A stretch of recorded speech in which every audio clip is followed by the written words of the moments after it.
doesn't mean that you can block streets. That's the issue. What do you think of the idea of self-deporting illegals with clean paths, having a streamlined way back into the country? I don't want to give anybody that was here illegally any sort of a benefit because I think it creates a reward structure around bad behavior. But on a fundamental level, I would much rather have a lot of these hardworking illegals than the annoying, obnoxious Karens standing in the middle of the street. Like, that's my actual point. I think that we all agree that many of those illegals like America a lot more than these annoying Karens. But it's a bad precedent, and we can't do that, obviously.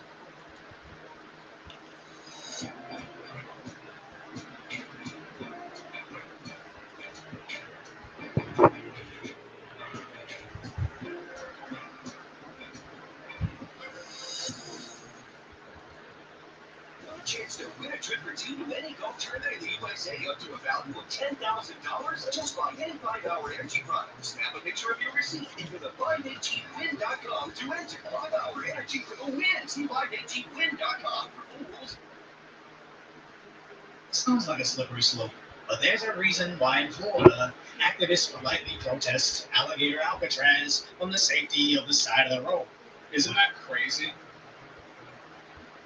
Look how well behaved they are.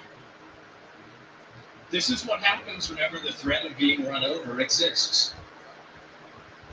You can easily make people do this.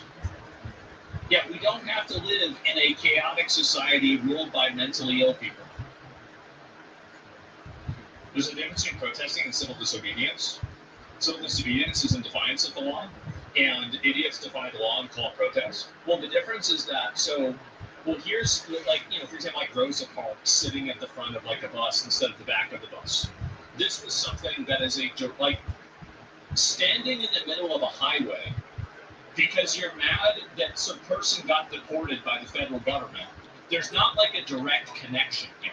Whereas with Rosa Parks or sitting in diners or something else, there is a direct connection with this behavior.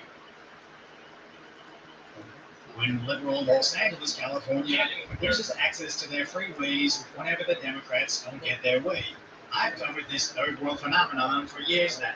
And sadly, the only time the city sees law and order is when Trump deploys the Marines, or when there was mass looting during the lockdowns and the National Guard had to be installed before it stopped. But let me know if you think Kentucky will actually lock up these so-called activists. As some people think a felony conviction is too harsh, but I think it isn't enough. I think if you ever get arrested for activism, you should lose all access to public benefits. As a U.S. taxpayer shouldn't